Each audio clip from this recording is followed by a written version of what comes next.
أعوذ بالله من الشيطان الرجيم والذين معه أشداء على الكفار رحماء بينهم صدق الله العظيم. معزز اساتذہ کرام اور صدر جلسہ اور معزز ساتھیوں، السلام علیکم ورحمۃ اللہ وبرکاتہ.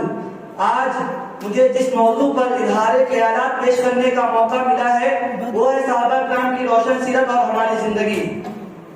محترم سامعین کرام، میں نے آپ حضرات کے سامنے قرآن کریم کی ایک آیت تلاوت کی ہے. آیت کریمہ کا تعلق جنگ بدر سے ہے، جس میں صحابہ کرام اور مجاہدین اسلام کو نہایت غربت و افلاس اور بے سر و سامانی کے عالم میں ایسی زبردست کامیابی حاصل ہوئی جو تاریخ کے اوراق میں روشن اور سنہرے حروف میں محفوظ ہے. لیکن میرے دوستو، اسی آیت کریمہ کے اندر اللہ تعالیٰ نے امت مسلمہ کی کامیابی و کامرانی کا راز اور نصرت و فتح کی ضمانت رکھی ہے. آپ ذرا اندازہ لگائیں اس وقت مسلمانوں کی کیا حالت تھی. نفوذ کی قلت، اقتصادی و مالی پسماندگی، اس کے برخلاف کفار و مشرکین زبردست مالی و فوجی قوت، اسلحہ جات کی فراوانی، اور سب سے بڑی بات یہ ہے کہ اسلام دشمنی جنون کی حد تک پہنچی ہوئی تھی. میدان بدر میں صحابہ کرام اور دشمنان اسلام کا زبردست مقابلہ ہوتا ہے، گھمسان کی لڑائی ہوتی ہے اور نتیجہ یہ نکلتا ہے کہ مسلمانوں کو فتح حاصل ہوتی ہے. سامعین ذی وقار، اب دیکھنا یہ ہے کہ وجہ کیا تھی کہ صحابہ کرام کو ایسی زبردست کامیابی کیسے ملی، وہ اسباب و عوامل کیا تھے. دوستو، تاریخ کے مطالعے سے پتہ چلتا ہے صحابہ کرام وہ اسلاف نظام کا جینا مرنا، اٹھنا بیٹھنا، کھانا پینا سب اللہ ہی کے لیے ہوا کرتا تھا، حتیٰ کہ دنیاوی امور تک خدا کے احکام اور اس کے تابعداری میں انجام پاتے تھے. انہوں نے اسلام کے لیے سب کچھ برداشت کیا، گھر بار سے محروم ہو گئے، عزت و ناموس کو داؤ پر لگا دیا. ان امتحانات میں سرخ روئی کے بعد انہیں کامیابی و کامرانی نصیب ہوئی. دنیا کی عزت و عظمت، مال و دولت، حکومت و سلطنت ان کے قدموں کے نیچے آ گئی. دنیا کی بڑی بڑی طاقتیں ان سے کام جاتی تھی. اللہ کی راہ میں جس طرف نکلتے ایمانی لوگ کا عالم یہ ہوتا کہ لوگ میلوں تک طاری رہتا تھا. انہی خصوصیات و صفات، شان و شوکت کو باری تعالیٰ نے انتہائی واضحانہ انداز میں یوں بیان کیا ہے، وَالَّذِينَ مَعَهُ أَشِدَّاءُ عَلَى الْكُفَّارِ رُحَمَاءُ بَيْنَهُمْ. آیت کریمہ میں اصحاب رسول صلی اللہ علیہ وسلم کی حالات زندگی کو بیان کیا ہے. ان کا دشمنان اسلام کے ساتھ کیا معاملہ رہا اور اپنے دینی بھائیوں کے ساتھ انہوں نے کیا رویہ اختیار کیا.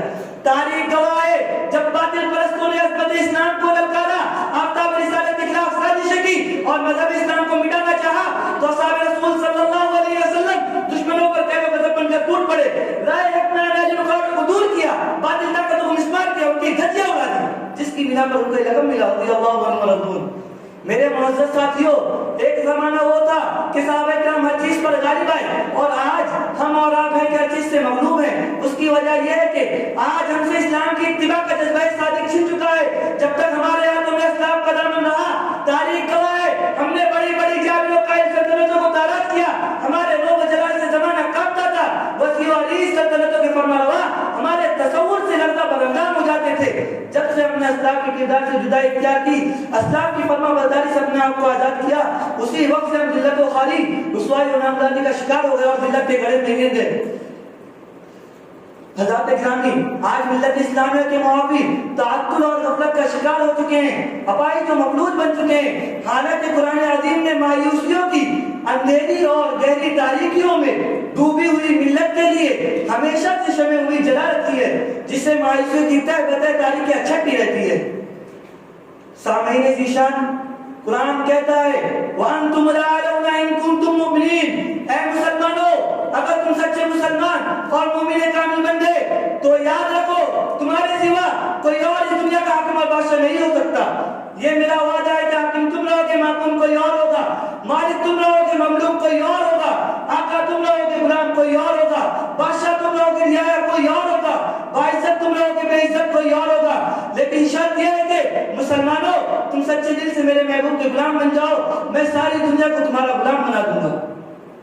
میں ایک شعر کہہ اپنی جگہ لینا چاہتا ہوں کہ محمد سے وفا تو نے تو ہم تیرے ہیں، کہ محمد سے وفا تو نے تو ہم تیرے ہیں، جہاں چیز ہے کیا لو قلم تیرے ہیں.